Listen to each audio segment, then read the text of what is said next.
Lysandra Porter was the picture of a fulfilled woman. At 38 years old, she had a thriving career as an interior designer, a cozy home in a quiet Denver neighborhood, and a marriage that, to everyone else, seemed perfect. Her husband, Everett Vaughn, 42, was a charismatic businessman, the owner of a small chain of sporting goods stores, and known for his knack for charming anyone with his persuasive talk.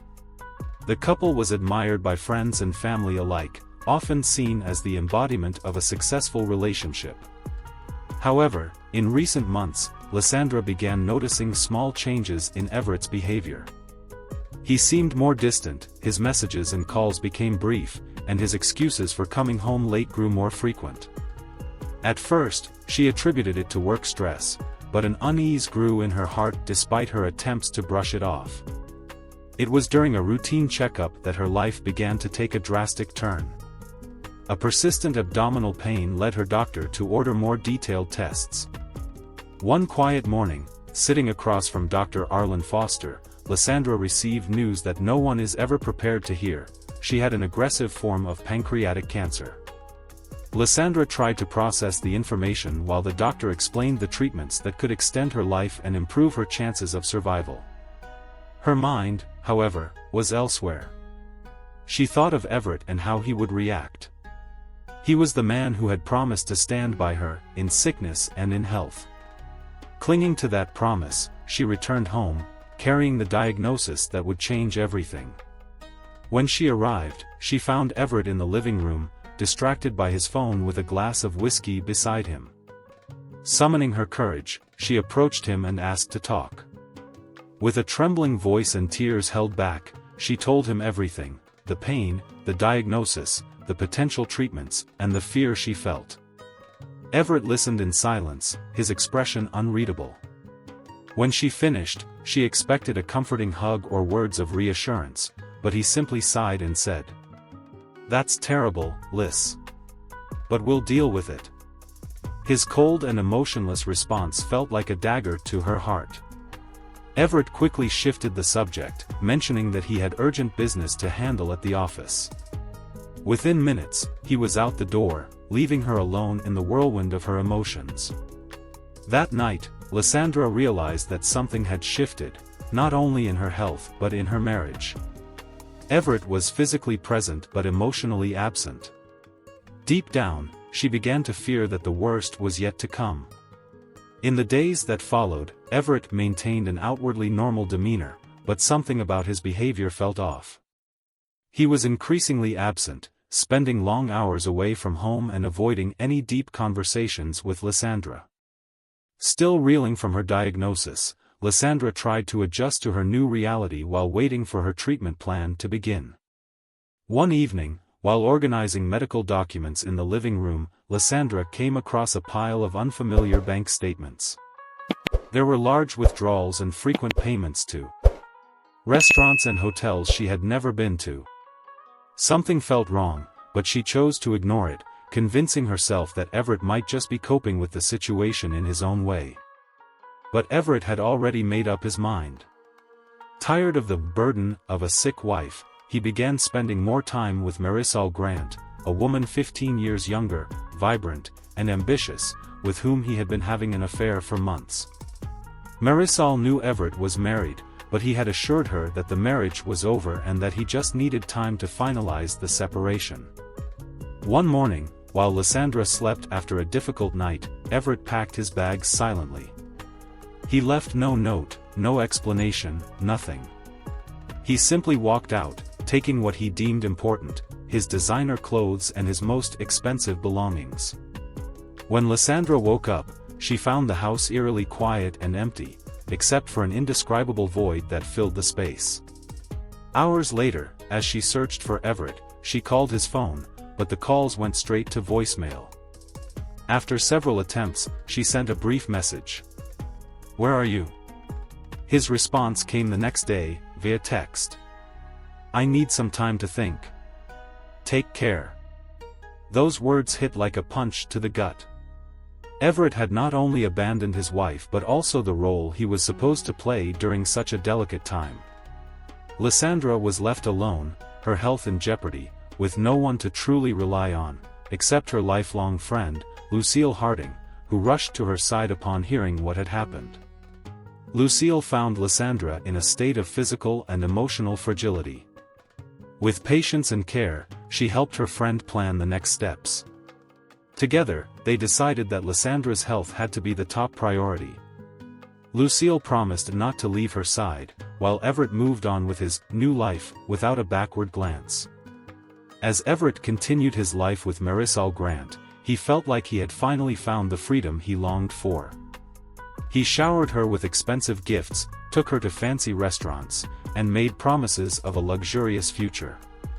For Marisol, this relationship felt like a dream, until small details began to stir her suspicions. Marisol had always prided herself on being independent and observant.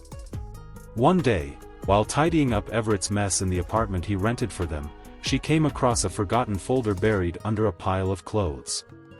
Curious, she opened it and found bank statements, old correspondence, and, most strikingly, photos of Everett and Lysandra together. Marisol knew Everett was married when their affair began, but he had assured her the marriage was over. However, the documents told a different story. The accounts were still in both names, and there were recent medical records under Lysandra's name. What caught her attention most was a page with detailed notes about cancer treatment. With her heart racing, she confronted Everett that evening. He tried to downplay the seriousness of the situation. "Lysandra and I are over, Marisol. Yes, she's sick, but that's not my responsibility anymore. I've made my choice, and my life is with you now." Marisol stayed silent for a moment, but her doubts grew. She began questioning Everett's integrity and the foundation of their relationship. Despite her ambition for a comfortable life with him, the thought of being with someone who abandoned a sick wife unsettled her more than she wanted to admit. The cracks in their relationship began to show. Everett, annoyed by Marisol's questions, grew impatient, while she, increasingly distrustful, started paying closer attention to every detail. Meanwhile, Lysandra, with Lucille's support, fought to move forward, tackling the challenges of her treatment and finding ways to stay emotionally strong. Lysandra was determined not to let Everett's abandonment define her future. Despite the emotional pain, she knew her top priority was fighting for her life. With Lucille's unwavering support, she began her cancer treatment, enduring grueling chemotherapy sessions that left her physically and mentally drained. Each day felt like a battle. The side effects of chemotherapy were brutal: loss of appetite, constant nausea, and the dreaded moment when her hair began to fall out. For Lysandra, it wasn't just about her health, it was a direct confrontation with her identity. Looking in the mirror and seeing a frail version of herself was a devastating blow. Lucille, always by her side, made it her mission to keep the mood as positive as possible. "You're still the most beautiful woman I know, Lys. And you know what they say about hair, right? It comes back stronger, just like you will." Lucille's words of encouragement were a relief amid the storm, but Lysandra found true comfort in small, daily victories. Finishing a bowl of soup, walking to the garden, or even laughing at something trivial became triumphs she deeply cherished. Meanwhile, Everett seemed completely indifferent to Lysandra's struggles. He avoided any contact with her and even blocked her number. To him, his life with Marisol was a fresh start, free from the complications he thought he had left behind. Yet, despite Everett's abandonment, Lysandra discovered strength in the most unexpected places. Inspired by stories of resilience she read in online forums and by the accounts of other women in similar situations, she decided to document her journey in a blog. At first, it was just a way to vent, but soon the blog started gaining readers. Women from different parts of the country sent messages of support, sharing their own battles and showing Lysandra she wasn't alone.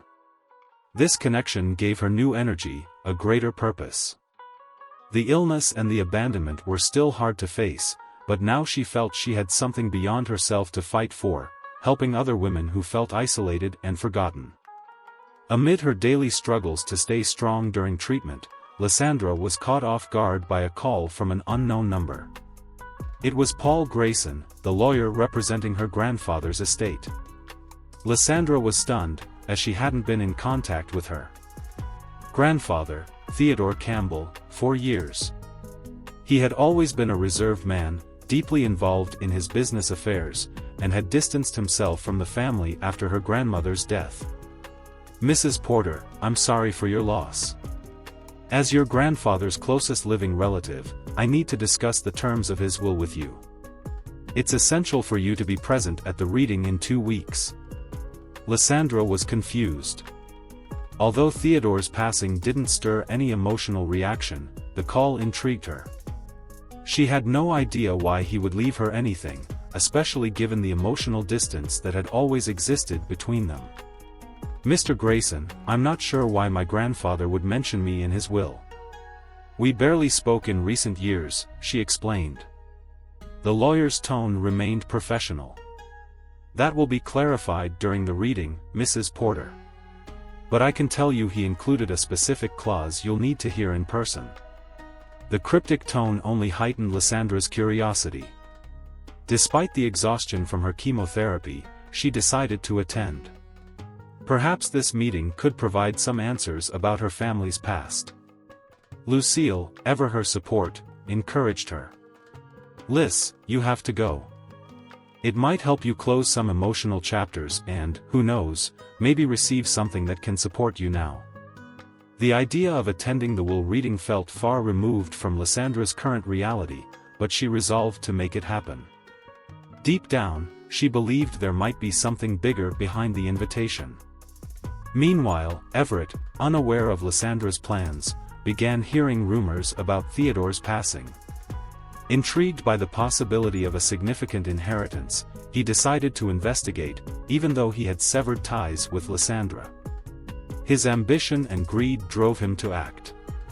The unexpected call planted the seed for a new chapter in Lysandra's life, one that could bring both answers and fresh complications. The day of the will reading arrived. With Lucille's help, Lysandra managed to prepare herself for the occasion. Still weakened by her treatment, she dressed in a modest outfit and tied a scarf around her head to hide the effects of chemotherapy. Though she felt fragile, she was determined not to show any signs of weakness. The reading was held in an elegant downtown office. Upon entering the room, Lysandra was immediately surprised by Everett's presence. He was impeccably dressed, exuding the same confident demeanor he always carried. But the surprise was mutual. Everett hadn't expected Lysandra to have the courage or strength to show up. "Lysandra, good to see you," he said with a forced smile that barely masked his discomfort. "Everett," she replied coldly, looking him straight in the eyes. Paul Grayson, the lawyer, observed the interaction closely but remained neutral. Once everyone was seated, he began reading Theodore Campbell's will. To Lysandra's surprise, and Everett's shock, Theodore had included a specific clause in his will. The fortune, comprising properties, stocks, and a substantial trust fund, would be divided into 2 parts, one for Lysandra and one for her husband, provided they remained married and committed until the will validation process was completed, which would take 3 months. Lysandra felt a lump in her throat upon hearing this. Everett's presence now felt like an even heavier burden. Everett, on the other hand, saw an opportunity. He quickly adjusted his demeanor and began acting as though he were the devoted husband she deserved. "Lys, this could be a chance for both of us. Let's work through our differences and get through this together," he said, trying to sound sincere. Lysandra knew exactly what this meant. It wasn't love or regret, it was greed. She knew Everett well enough to understand that he would do whatever it took to secure his share of the inheritance. Lucille, sitting beside Lysandra, discreetly squeezed her hand as if to say, "You're not alone." Lysandra took a deep breath and responded firmly. "We'll see, Everett." After the will reading, Everett started visiting Lysandra's house more often, attempting to rebuild the image of a caring husband. He made regular visits, brought flowers, and even offered to accompany her to some of her medical appointments. To any outsider, it looked like he was making an earnest effort to win her back. Lysandra, however, knew exactly what was happening. Every gesture Everett made was meticulously calculated to impress the lawyers and secure his share of the inheritance. Though his presence disgusted her, she knew she had to proceed cautiously. Allowing him into her life was part of a bigger plan forming in her mind. Lucille, ever vigilant, urged Lysandra to protect herself legally. "Lys, you need to document everything he says and does. Everett isn't trustworthy, and I'm sure he's up to something." Taking her friend's advice, Lysandra began recording her interactions with Everett using a discreet recorder Lucille gave her. With each conversation, Everett's mask began to slip. He made subtle remarks like, "Once this is all over, we can move on with our lives without complications." These words confirmed his true motives. No matter how hard Everett tried to appear devoted, his impatience soon began to show. One day, as she walked him to his car, he muttered irritably, "I don't know why your grandfather thought this was a good idea. 3 months is too long." Meanwhile, Marisol, Everett's mistress, began feeling abandoned. His visits became infrequent, and he no longer included her in his plans. She decided to confront him, but Everett silenced her with promises that soon everything would be resolved and they could start over together. However, Marisol started to doubt every word he said. The situation grew even more complicated when Lysandra received an anonymous message containing photos of Everett with Marisol. Accompanied by a simple text, the photos read, "Be careful. He hasn't changed." Recognizing the opportunity to expose Everett, Lysandra began plotting her next move. Now, with collected evidence and the confidence that she wasn't alone, she was determined to turn the tables. Lysandra felt that Everett's scheme was on the verge of collapsing. The photos she had received, combined with the recordings she'd been collecting, gave her a solid foundation to act. Yet, she needed more, something that would reveal the full extent of Everett's ambition and prove his betrayal beyond doubt. While organizing her grandfather's documents, Lysandra found a letter addressed to her. It was from Theodore. In the letter, he expressed his distrust of Everett, which was why he included the clause in the will. Theodore wrote, "Use your intelligence and strength to protect what is yours. I trust you to make the right decisions." Her grandfather's words bolstered her resolve. With Lucille's help, she began digging deeper. Lucille, ever practical and sharp, suggested they track Everett's movements. "If he's really plotting something, we'll uncover it." One afternoon, while Everett was at Lysandra's house, he left his phone on the table to take a call in the garden. Lucille, always observant, seized the opportunity to jot down Marisol's number, which appeared in recent messages. Later, Lysandra decided to reach out to Marisol, but strategically. Instead of confronting her outright, she pretended to be a concerned friend and said, "I know Everett is involved with you. I think we should talk." Marisol, suspicious at first, eventually agreed to meet. At the cafe where they arranged to talk, Lysandra revealed the truth about Everett's behavior, including his abandonment during her illness and his manipulation over the inheritance. Marisol was visibly shaken. She knew Everett had flaws but hadn't imagined the depth of his cruelty. Gradually, she began to disclose details about their relationship, including financial transfers Everett had made using Lysandra's money before abandoning her. The discovery was the final blow for Lysandra. She realized Everett had not only betrayed her emotionally but had also stolen from her financially. This was the missing piece to completely dismantle his facade. Now, with Marisol's help, who felt equally betrayed and used, Lysandra had the evidence she needed to expose Everett on all fronts: personal, financial, and legal. The stage was set, and she was ready for her next move. With all the evidence gathered, Lysandra decided to take the case to court. She knew it wouldn't be easy to face Everett, especially since he had always been skilled at twisting situations to his advantage. Still, The confidence she had in the evidence and the support from Marisol and Lucille gave her the strength to move forward. The case began with a formal request to review the inheritance, alleging that Everett had acted in bad faith by attempting to manipulate the will to secure his share. Lysandra's lawyer, a seasoned attorney named Robert Langley, presented a compelling case to the judge. He provided recordings of Everett expressing his impatience, messages revealing his relationship with Marisol, and financial records showing funds diverted from their joint account. During the hearing, Everett tried to maintain his confident demeanor. He denied the allegations, claiming the transfers were financial agreements between the couple, and that his relationship with Marisol was irrelevant to the case. "My commitment to Lysandra has always been sincere," he declared to the judge, trying to appear convincing. However, his defense strategy began to unravel when Marisol was called to testify. Initially hesitant, she soon revealed the full truth, including details about Everett's promises and the lies he had told to keep her by his side. "He told me the marriage was over and that everything he was doing was to secure our future," Marisol said, her voice steady but visibly hurt. The recordings presented by Lysandra's lawyer delivered another blow to Everett's case. His impatience, coldness, and dismissive remarks about the will made it clear to the court that he had acted out of greed, with no genuine regard for Lysandra or Theodore's legacy.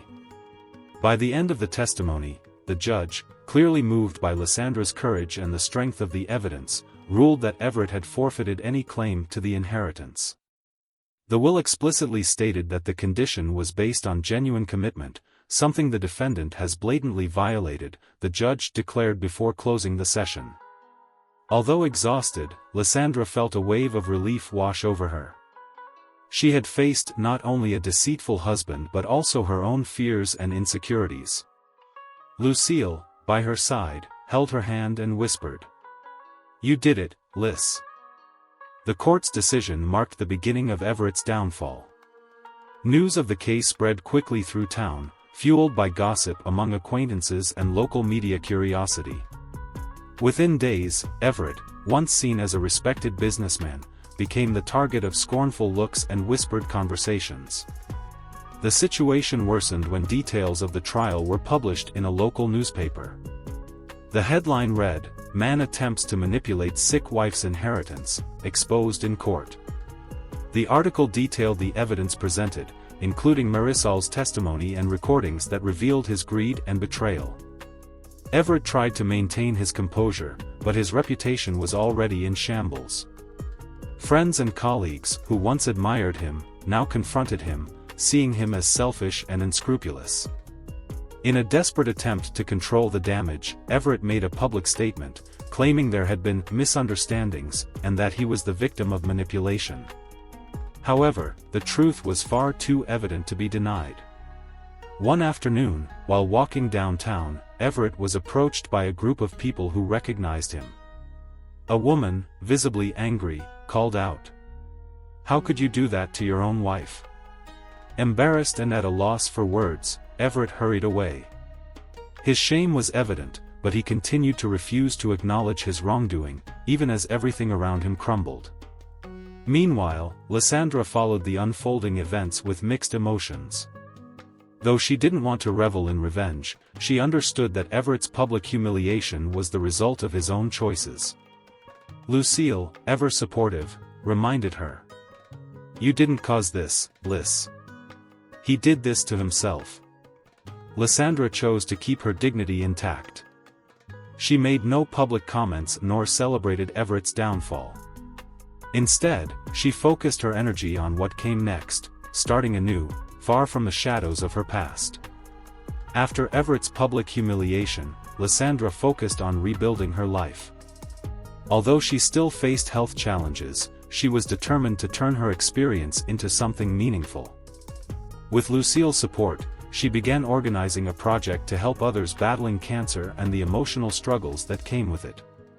Using part of Theodore's inheritance, she founded a non-profit organization called Renewal and Hope. The initiative provided emotional support, educational resources, and financial assistance to cancer patients. Working on the project not only gave Lysandra a sense of purpose but also helped her process everything she had endured. Meanwhile, Marisol, who had severed all ties with Everett after the trial, also decided to start over. Inspired by Lysandra's strength, she returned to her hometown and began studying nursing, determined to make something positive out of her life. Everett, on the other hand, faced the full weight of his choices. Without money, friends, or credibility, he moved to a distant town to escape the judgmental stares and disdain he encountered daily. The loneliness and regret began to weigh heavily on him, but he still lacked the courage to face the damage he had caused. One afternoon, while visiting a hospital to donate items for cancer patients, Lysandra met a young woman named Fiona, who had recently been diagnosed with cancer.